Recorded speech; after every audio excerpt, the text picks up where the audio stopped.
He was just a 17-year-old black teen trying to open a bank account. But the employee took one look at him and said, "You don't belong here." What that employee didn't know, the boy's father was a powerful CEO, and he was on his way. 14 minutes later, everything changed. Phones came out, the internet exploded, and the bank, they never saw it coming. The double glass doors of Hamilton First Bank swooshed open as 17-year-old Marcus Carter stepped inside. The marble floors gleamed under the fluorescent lights, and the air was cool, sterile, and quiet, too quiet. Conversations halted for just a second. Customers and staff alike glanced his way, not out of curiosity, but suspicion. Marcus noticed it instantly. The kind of silence that black kids like him knew all too well. The kind that made you feel like you were already guilty of something before you even said a word. He took a steady breath and walked forward. Dressed in a navy hoodie, jeans, and fresh white sneakers, Marcus looked like your average high schooler. But the judgment in that room made it clear. He didn't look like their idea of a new client. He approached the counter confidently, backpack slung over one shoulder, and stopped in front of a teller named Greg. Middle-aged, pale, balding slightly, Greg wore a crisp button-up and a navy tie that matched the bank's branding. But what didn't match was the way his lip curled the moment he saw Marcus. Greg didn't even greet him. He didn't say good morning, or how can I help you today? Nope, just a cold, skeptical stare and one question. What are you here for? Marcus blinked but kept his composure. I'm here to open a student checking account. Greg raised an eyebrow like Marcus had just said he wanted to buy the building. A student account. Greg repeated, the words oozing with disbelief. Do you even have a student ID? A real one. The way he emphasized real stung more than Marcus let on.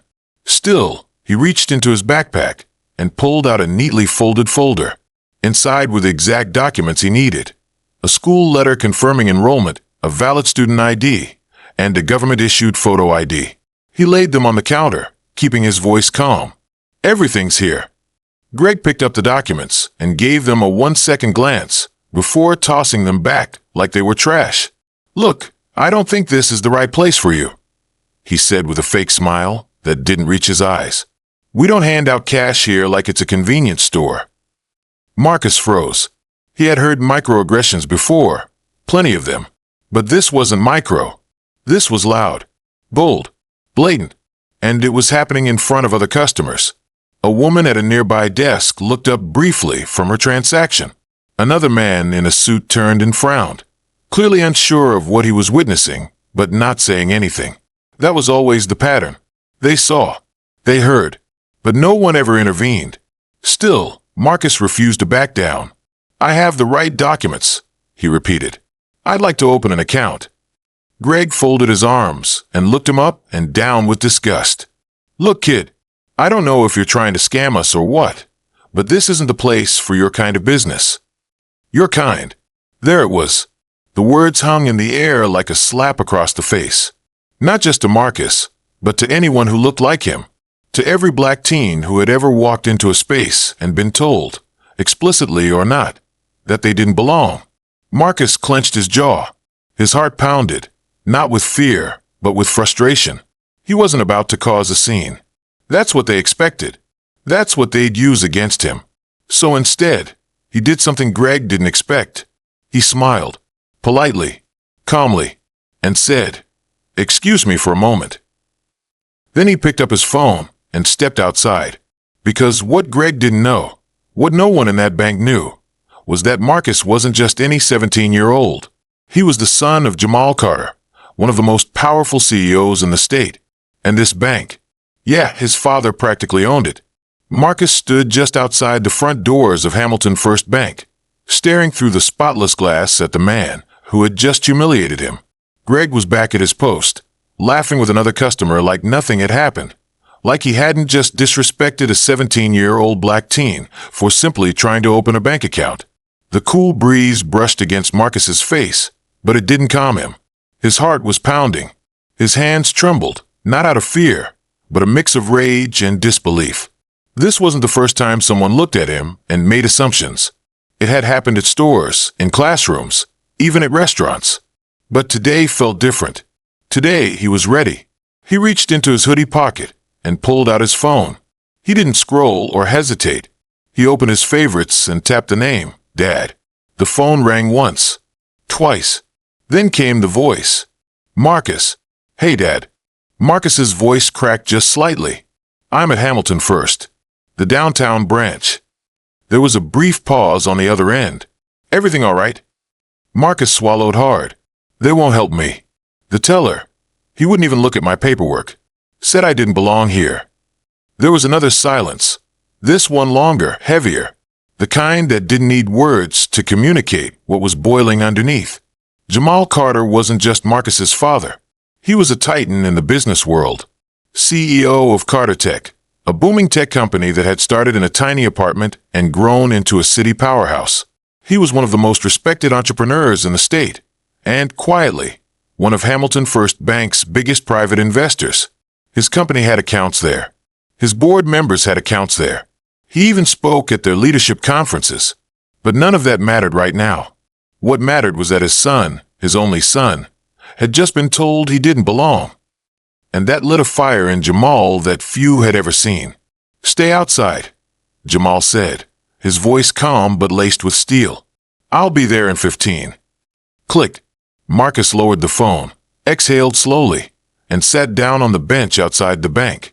He could have gone back inside. He could have confronted Greg, yelled, made a scene. But instead, he did the one thing that Greg would never see coming. He called power. And now, that power was on its way. Minutes passed. People came and went from the bank, none of them realizing what was about to happen. Greg, inside, was still chuckling to his coworker, probably retelling the moment he brushed off some kid. The smug look on his face was visible even through the glass. Marcus didn't look away. He wanted Greg to see him when it all went down, because once his father arrived, nothing would be the same. Back at Carter Tech headquarters, Jamal Carter didn't waste a second. He canceled his meeting mid-sentence, grabbed his keys, and walked straight past his executive assistant. "Where are you headed, sir?" she asked. He didn't even break stride, to remind a few people who they're dealing with. Within minutes, Jamal was behind the wheel of his Escalade, moving through traffic like a man on a mission. And make no mistake, he was. This wasn't just about disrespect. This was about principle, about the message his son had just received, that no matter how smart he was, how polite, how qualified, his skin color still made him a target. Jamal had lived through it too. Years of being the only black man in boardrooms, of being second-guessed, doubted, ignored until he became too successful to overlook. And he'd made a promise to himself and to Marcus that his son wouldn't have to swallow the same poison. That promise was being tested today. As Jamal turned onto the bank street, his eyes locked on his son sitting patiently on the bench. Calm, controlled, just like he'd been taught. But that calm was about to be followed by a storm. The Escalade rolled to a smooth stop in front of the bank. The engine cut off, and the door swung open. Marcus stood. Greg, inside, still hadn't noticed. But he was about to, because Jamal Carter wasn't coming to talk.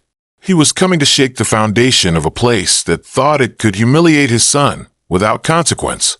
The sleek, black Escalade glided to a stop right in front of Hamilton First Bank like it belonged there, because in a way it did. It didn't need flashing lights or loud music to announce its arrival. Its quiet authority did all the talking. 14 minutes, right on the dot. The doors opened, and out stepped Jamal Carter. To the average passerby, he might have looked like just another successful businessman. But to anyone who knew the city's power players, Jamal Carter wasn't just a name. He was the name. The man who had turned a one-bedroom startup into a tech empire. The man whose investment portfolio included real estate, medical tech, and yes, banks. Today, he wasn't stepping into Hamilton First as an investor. He was stepping in as a father. The glass doors whooshed open, and the atmosphere inside shifted instantly. People didn't need to know his name to feel his presence. Jamal didn't walk. He owned every step he took. His tailored navy blue suit fit him like armor. His polished shoes clicked with purpose. Eyes turned. Conversations died mid-sentence. Behind the front counter, Greg was still chatting smugly with a customer, riding high off his earlier display of arrogance.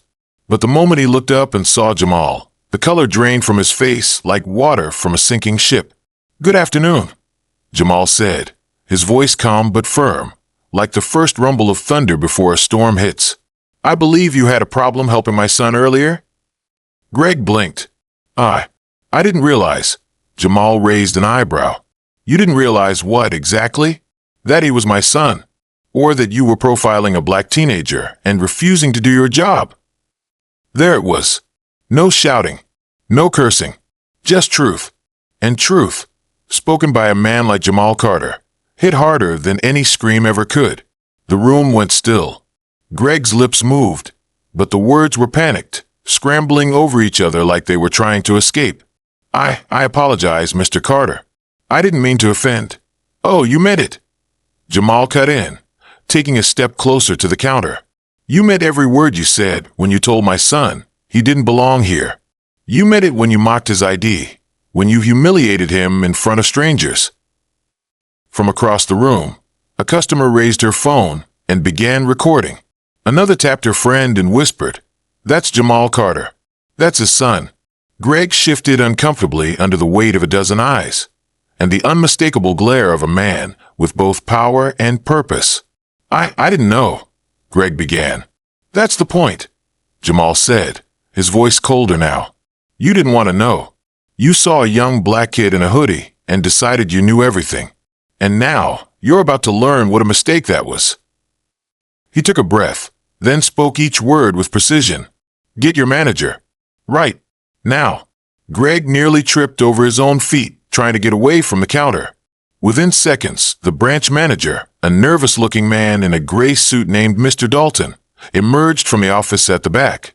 His eyes darted between Jamal and the now silent room.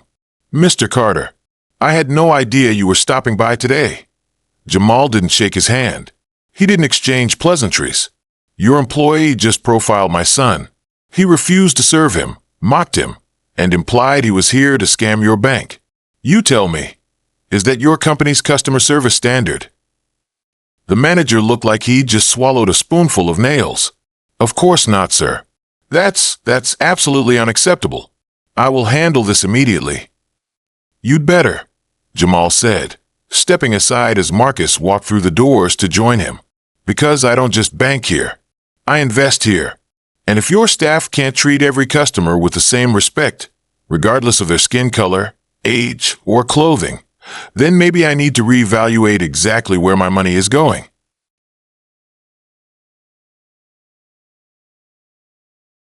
Within seconds, the glass door to the manager's office swung open, and out rushed a woman in her mid-40s, her heels clicking frantically against the tile.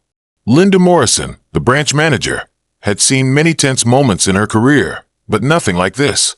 The second she laid eyes on Jamal Carter, her expression changed from confusion to panic. She knew exactly who he was. Jamal Carter wasn't just another client. He was the client. His tech firm held multiple high-value corporate accounts at Hamilton First Bank, each carrying millions in assets. More than that, Jamal's influence extended far beyond his bank statements. His company was a flagship for innovation in the city, and his endorsement, or disapproval, could ripple across the financial district. A single call from him could impact executive bonuses, reputations, and careers. And from the look in his eyes, she knew this wasn't going to be a quiet conversation. "Mr. Carter," Linda said quickly, forcing a polite smile while trying to hide the tremble in her voice. "Please, let's talk in my office." "I'm sure we can." Jamal didn't budge. "No," he said flatly, his voice steady and resolute. "We'll talk right here, in front of everyone. Because this isn't just about my son. This is about how your staff treats young black men who walk through these doors." Linda blinked, stunned.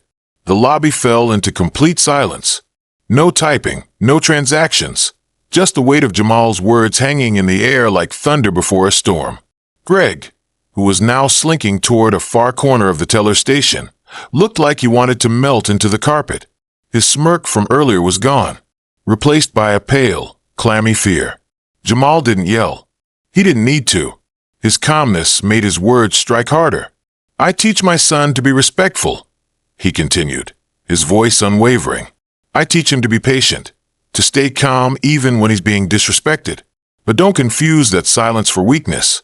This bank just looked a future leader, a young black man with ambition, square in the face, and treated him like a criminal. A few people in the lobby, now recording with their phones, nodded. Some whispered quietly to each other, watching the moment unfold like a live court session. Linda swallowed hard. Mr. Carter, I assure you this is not how we typically handle our clients. There must have been a misunderstanding. Jamal arched an eyebrow. A misunderstanding? He looked around the room. Did anyone here misunderstand what happened? Nobody answered. Not a single employee tried to speak up. Not even Greg, whose face was now almost ghost white. I don't think so, Jamal said, his tone turning colder. My son came in with the proper documents. He asked politely to open a student checking account, and your employee mocked him, belittled him, suggested he was trying to scam the bank. You call that a misunderstanding? Linda's mouth opened, but no words came out. Her hands were shaking slightly. She clutched the edge of a counter to steady herself. Jamal turned toward Marcus, who was still standing by the door, composed but clearly still hurt. Son, he asked, loud enough for everyone to hear, do you still want to bank here? Marcus looked from Greg to Linda. He didn't say anything for a few seconds. Then he met his father's eyes and said, not really. That single phrase, not really, hit harder than a shouted curse. Jamal nodded. That's all I needed to hear. He turned back to Linda. We're done here. I'll be moving all of my company's accounts to another institution, effective immediately. I suggest you notify your regional manager and corporate, because when they find out what happened here today, you'll have more than a PR crisis. You'll have a trust crisis. Linda's face went sheet white. Mr. Carter, please, we'll do better. Let us make it right. We'll offer your son private banking, concierge services, waive all fees, whatever it takes. Jamal's tone was ice. This isn't about perks. This is about principles. You don't get to throw a bandage on a bullet wound and call it healed. He looked around one more time, making eye contact with every staff member in the room. You all saw this, he said, and none of you stepped in.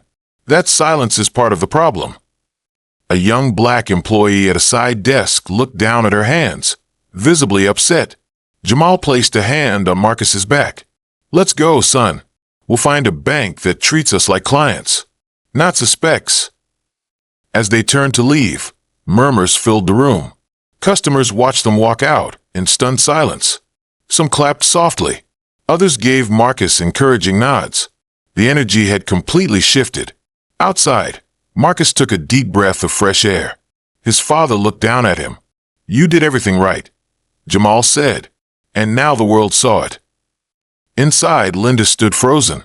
Her phone buzzed. Probably corporate. She didn't want to answer it. Not yet, because she already knew what was coming.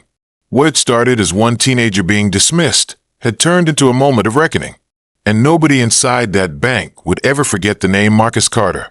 What Greg didn't know, what none of the bank staff knew, was that someone had been recording the entire confrontation from the moment Jamal Carter walked through the glass doors.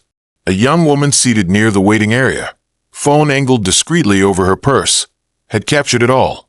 Greg's stammering panic, the manager's pale silence, Jamal's commanding words, and the quiet strength of a 17-year-old boy who refused to be pushed aside. By the time Marcus and his father stepped out of the bank, the video was already uploading to TikTok. Within the hour, it exploded.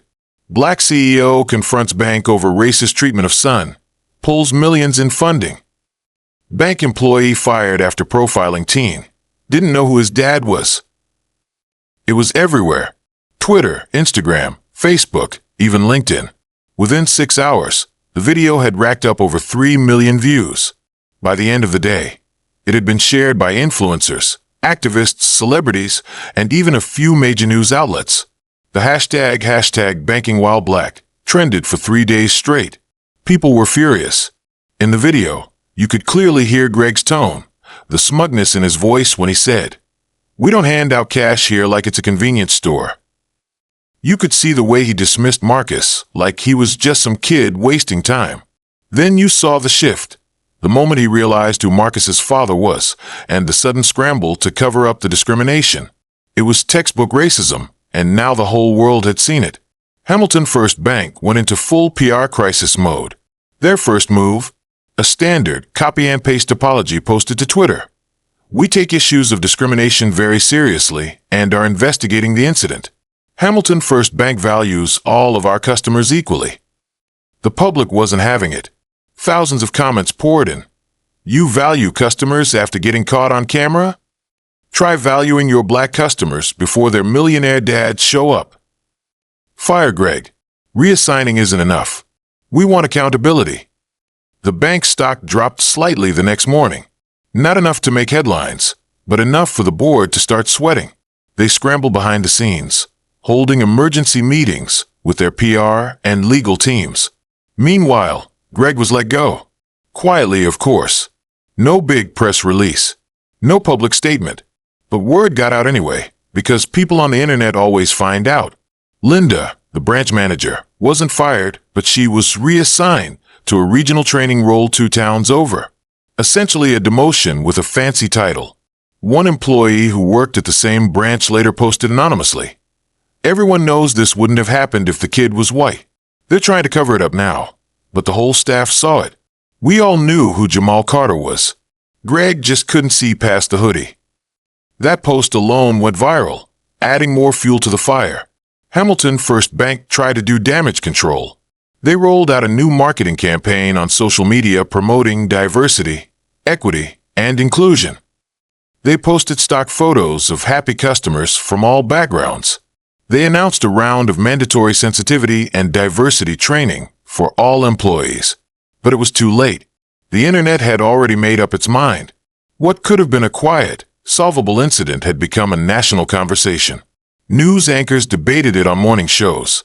Think pieces appeared in blogs and online magazines. One editorial read, "This story isn't just about a kid being turned away from a bank. It's about the daily realities black youth face, even those raised in privilege. It's about how racism doesn't ask who your father is before it shows up." Amid all this chaos, Marcus and Jamal moved on. The very next day, they drove across town and walked into a local black-owned credit union. The atmosphere couldn't have been more different. A friendly young woman greeted them at the front desk, smiling as she took their IDs and paperwork. No suspicion, no hostility, just respect. When she realized who they were, she smiled even wider. "Mr. Carter, we're honored to have you and your son here," she said. "Marcus, congratulations on opening your first account." Marcus beamed, not because it was a big deal to open a bank account, but because it was normal. No tension, no profiling, just how things should be. The staff even invited them to speak at an upcoming youth event about financial literacy and entrepreneurship. It was more than customer service. It was community. Later that night, Marcus sat on the couch, scrolling through the thousands of comments under the viral video. He saw support pouring in from across the country. "Proud of you, Marcus. Your dad is a real one. This is how you handle racism, with calm power and truth. That bank messed with the wrong family." He looked over at his father, sitting nearby with his laptop open. "Dad," he said softly, "I didn't even say much in that bank. You did everything." Jamal closed his laptop and looked up. "No," he said, "you did the hard part. You stayed calm. You didn't let them break you. And you trusted me." Marcus nodded. "I learned something today. Your success, it doesn't just make our lives better. It gives us the power to call stuff like this out. Publicly." Jamal smiled. "Exactly. And remember, this isn't just about us. Every time we stand up, we make it easier for the next kid who walks into that bank." Marcus didn't say anything. He just nodded again and leaned back. A different kind of confidence glowed in his eyes now. As for Greg, he disappeared from the internet shortly after. His LinkedIn quietly updated, seeking new opportunities. A few former co-workers leaked that he had applied to smaller banks in the suburbs, but nobody seemed eager to bring him on. His name was attached to a scandal now. A permanent Google search result. A lesson carved into the digital record. Because if the internet has one rule, it's this: the internet doesn't forget. And neither does Marcus Carter.